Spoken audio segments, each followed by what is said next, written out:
அனைவருக்கும் காலை வணக்கம். பாடுவோமே பல்லு பாடுவோமே, ஆனந்த சுதந்திரம் அடைந்து விட்டோம் என்று ஆடுவோமே பல்லு பாடுவோமே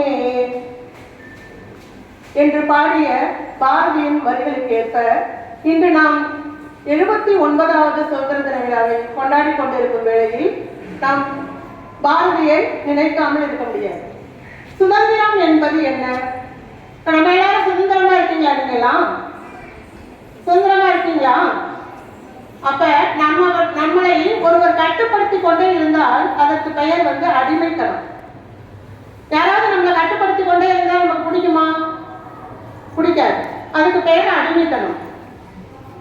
இதுதான் சுதந்திர நாடு. நமக்கு தான் சுதந்திரம் கிடைச்சிருச்சு, நம்ம என்ன வேணாலும் செய்யலாம், எப்படி வேணாலும் இருக்கலாம் அப்படின்னு அடுத்தவங்களை டிஸ்டர்ப் பண்ணனா அதுக்கு பேரு போக்கிரித்தனம்.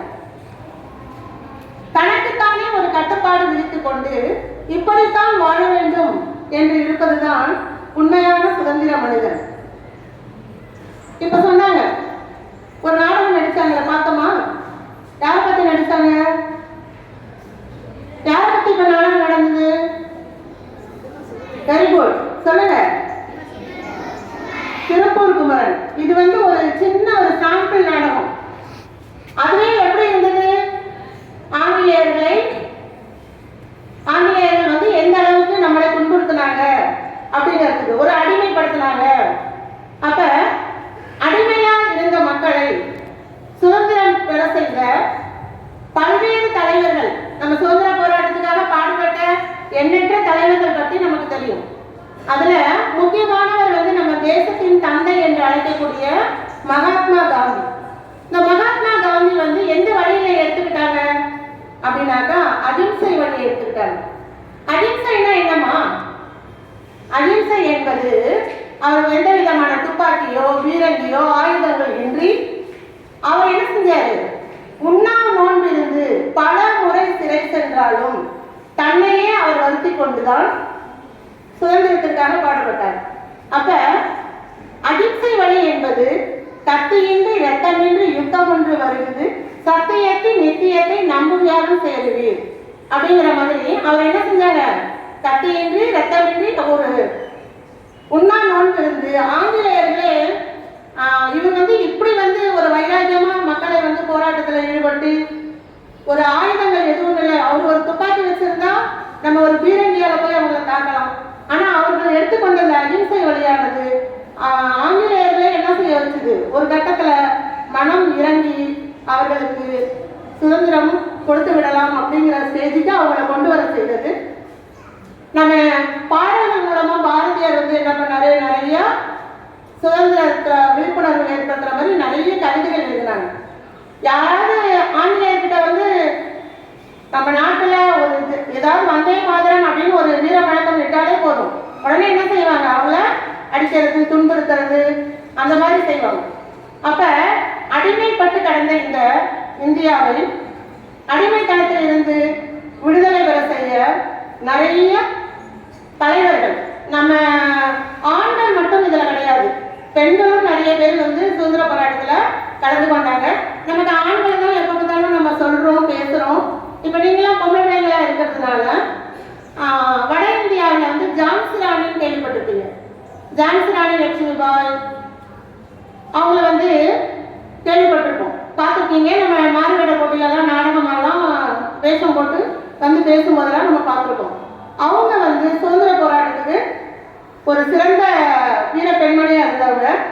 அவங்கள போலவே நம்ம தென்னிந்தியாவில் வீரமங்கை வேலு நாச்சியார், கடலூர் அஞ்சலை அம்மாள், தில்லையாடி வள்ளியம்மை, இந்த மாதிரி நிறைய பேர் அவங்க சொல்லிக்கிட்டே போகலாம். இப்போ வீரமங்கை வேலு நாச்சியார் சின்ன வயசுலேருந்து அவங்க வாழ்வித்தை அந்த கலைகள் அனைத்தையும் கற்றுக்கொண்டு அவர்கள் சிவகங்கை நாட்டை ஆண்ட முத்து வடுகநாதன் என்பவரை அவர் மறந்து ஆட்சி செய்து கொண்டு இருக்கும் போது ஆங்கிலேயர்கள் என்ன பண்ணாங்க? சிவகங்கை சீமையை கைப்பற்றணும் அப்படின்னு சொல்லிட்டு போரிட்டு அந்த நாட்டை அவங்க கைப்பற்றிட்டாங்க. அதை எப்படி கைப்பற்றினாங்க அப்படின்னா அந்த முத்து வடுகநாதனை கொன்று விட்டார்கள். தன்னுடைய கணவர் இறந்து விட்டார். அதுக்கு எப்படியாவது நம்ம என்ன செய்யணும், அந்த நாட்டை நம்ம மீட்கணும் அப்படிங்கிற மாதிரி அவங்களுக்கு என்ன பண்ணுச்சு, ஒரு வீர ஆவேசமா அவங்க ஒரு படைகளை உருவாக்குனாங்க. அந்த படையில வந்து குயிலி அப்படிங்கிற ஒரு பெண் விடுதலை வீராங்கனை அவங்க இருந்தாங்க. அந்த கேரக்டர் படிக்கும்போது நமக்கு அதிகமாக அவங்கள பற்றி யாருக்கும் தெரியாது. ஆனால் அந்த குயிலி வந்து என்ன செஞ்சாங்க அப்படின்னாக்கா, அந்த வேலுநாச்சியாருடைய அவையில் வந்து பல பல இடங்களிலிருந்து போர்களை ஆண்கள் திரட்டினாங்க. இருந்தாலும் அவங்க கிட்ட என்ன இல்லை, போதுமான ஆயுதங்கள் இல்லை. போதுமான ஆயுதங்கள் இல்லாததுனால ஆங்கிலேயர்கள் என்ன செஞ்சாங்க, ஒவ்வொரு முறை போர் புரியும் போதும் ஆங்கிலேயர்கள் தான் வெற்றி பெற்றுட்டு இருந்தாங்க. 8 ஆண்டுகளாக இந்த மாதிரி அவங்க ஆங்கிலேயர்கள் ஜெயிச்சுக்கிட்டே இருந்தாங்க. வீரமங்கை வேலுநாச்சியார் வந்து அவங்க தோத்துக்கொண்டே இருந்தார்கள்.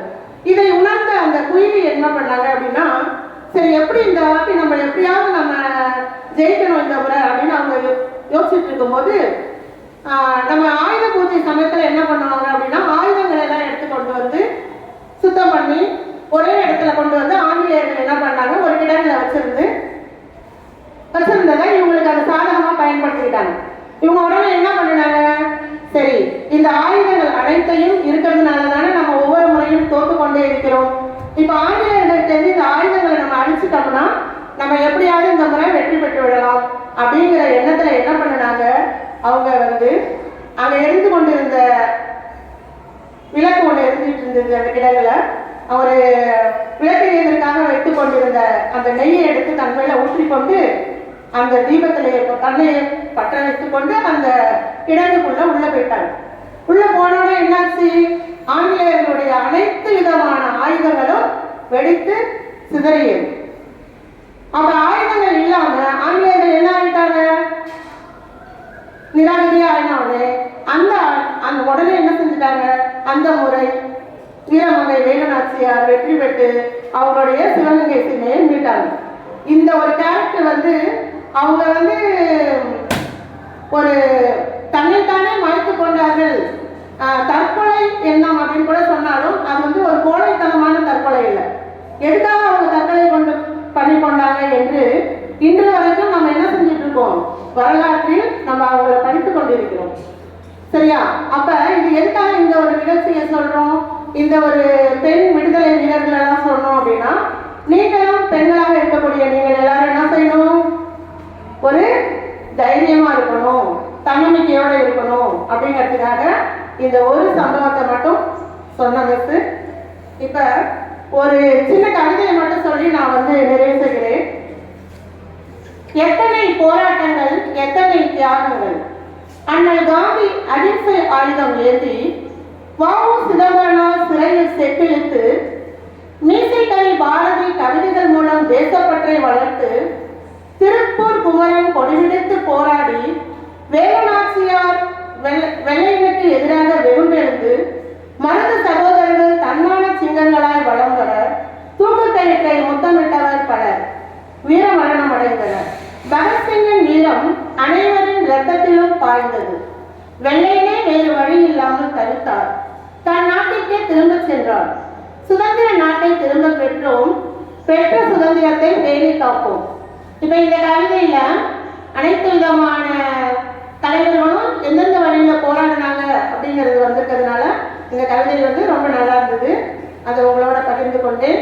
இப்ப இன்றைய நாளில், சுதந்திர நாளில் வந்தோம், ஏதோ கொடியேற்றணும், முட்டாய் கொடுத்தாங்க, சாப்பிட்டோம் போனோம் அப்படின்னு இல்லாம ஒவ்வொரு ஆண்டும் பள்ளிகளிலும் சரி, பொது விழா இடங்களிலும் சரி, நம்மளுடைய செங்கோட்டையில வந்து இன்னைக்கு என்ன செய்வாங்க, கொடியேற்றி நம்ம டிவில எல்லாம் பொறுத்து பார்த்தோம்னா பிரதமர் கொடியேற்றி அனைத்து விதமான கலை நிகழ்ச்சிகளும் அங்கே நடக்கும். அதெல்லாம் வீட்டுக்கு போய் நீங்க எல்லாம் செய்யலாம், பார்க்கலாம். இப்ப அனைத்து வீரர்களையும் நம்மளுடைய எண்ணங்களை நினைத்து கொண்டு அவர்கள் அனைவருக்கும் வந்தே மாதரம், கை தூக்கி ஒரு முழக்கம் சொல்லுங்க பார்ப்போம். வந்தே மாதரம், வந்தே மாதரம், வந்தே மாதரம்.